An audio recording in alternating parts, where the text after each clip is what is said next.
Hello friends, welcome to my channel garden and gardening. यहाँ पे देखिए कुछ पौधे लगाने जा रही हूँ मैं, इंडोर प्लांट्स, और उन्हीं को रिपोर्ट करने जा रही हूँ। तो उनके लिए मिट्टी तैयार कर रही हूँ। किस तरीके से मिट्टी तैयार कर रही हूँ, ये वाले जो पौधे होते हैं इनकी मिट्टी थोड़ी सी अलग हम बनाते हैं जो और पौधों के लिए बनाते हैं। फ्लावरिंग प्लांट, परमानेंट प्लांट जो होते हैं धूप में रखे रहते हैं, उन पौधों की मिट्टी से थोड़ी सी इन पौधों की मिट्टी अलग बनती है। इंडोर प्लांट जितने भी होते हैं लगभग सबको नमी पसंद होती है, तो इसलिए ऐसी मिट्टी मैं तैयार कर रही हूँ जो नमी को बना के रखे। तो उसके लिए मैंने इसमें मिलाया है कोकोपीट और थोड़ा सा राइस हस्क भी है। और ये जो मिट्टी है, मैंने जो मिट्टी ली है ये गार्डन की पुरानी मिट्टी है जिसमें रेत पहले से मिला हुआ है। तो रेत और मिट्टी जो मिक्स करके मैंने पहले से रखा था वो लगभग 60% के लगभग है। बाकी 40% में कोकोपीट है और इस तरीके से गमले के टुकड़े हैं। गमले के टुकड़े भी बहुत अच्छा काम करते हैं नमी को बना के रखने के लिए, और जड़ें फैलती भी हैं इसमें बहुत अच्छे से, क्योंकि मिट्टी हमारी पोरस हो जाती है, हल्की हो जाती है।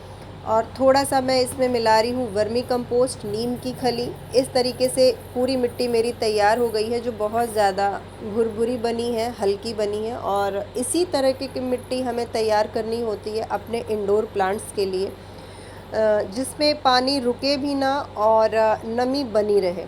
तो इससे पौधा हमारा बहुत अच्छे से चलता है। नीम की खली हर एक प्लांट के लिए बहुत अच्छा होता है, इससे जड़ों में किसी तरीके का फंगस नहीं लगता।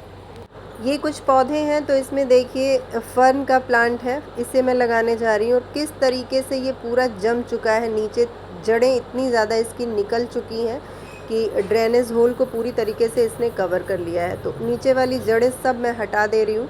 और जब नर्सरी से इस पौधे को लेके आई थी तो देखिए कितना हेल्दी था ये प्लांट, लेकिन लगभग हफ्ते भर हो गए इसको लाए और अब बाहर से इसकी जो है बाहर वाली ब्रांचेस सूख रही हैं। तो इनको रिपोर्ट करना बहुत ज़्यादा ज़रूरी था और इसीलिए मैं अब इनको रिपोर्ट कर रही हूँ।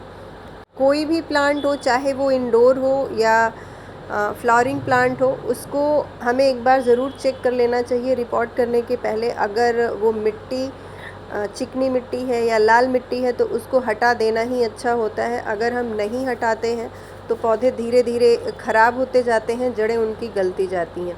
और यहाँ पे एक पौधा एग्लोनिमा का है, इसको भी मैं देख लूँगी खोल के कि इसकी मिट्टी कैसी है। अगर चिकनी होगी या लाल मिट्टी होगी तो इसको भी मैं हटा दूँगी।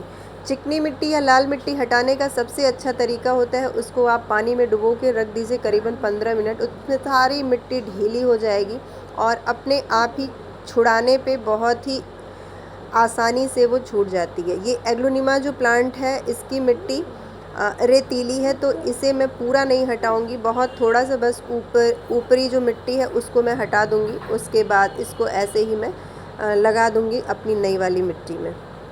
तो इसकी पूरी मिट्टी नहीं हटानी है।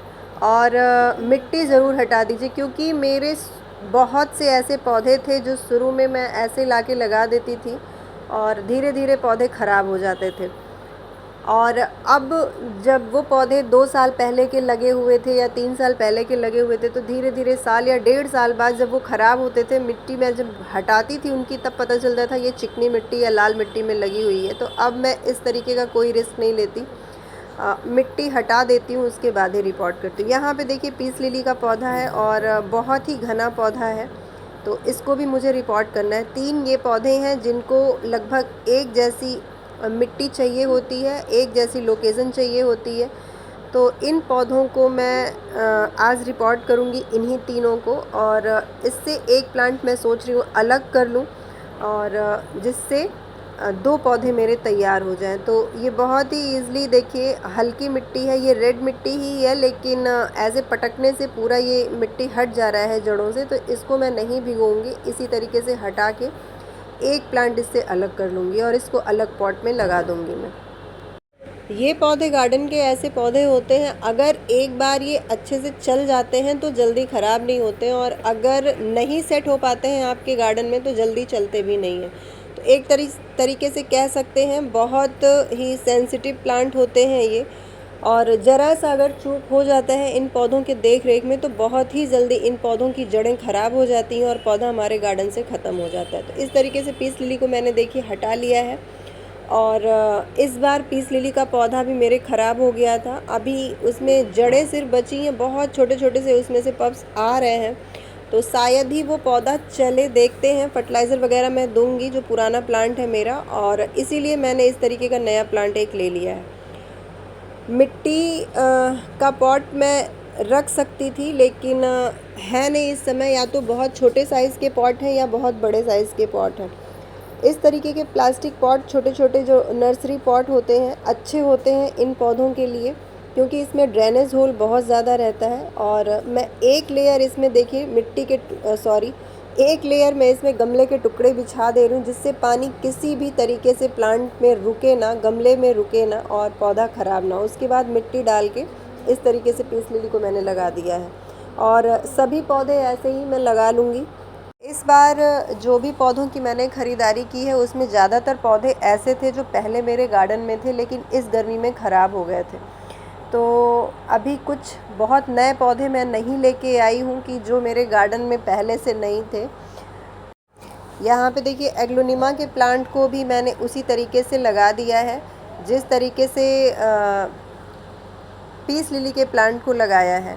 और तीनों पौधों के रख रखाव लगभग एक जैसे ही हैं, इसीलिए एक जैसी मिट्टी में मैंने इन सबको एक साथ रिपोर्ट कर दिया है। एग्लोनिमा के प्लांट भी मेरे पास हैं पहले से, करीबन 3 से 4 वैरायटी है, बहुत ज़्यादा नहीं अभी मैंने लगाया है एग्लोनिमा के प्लांट को।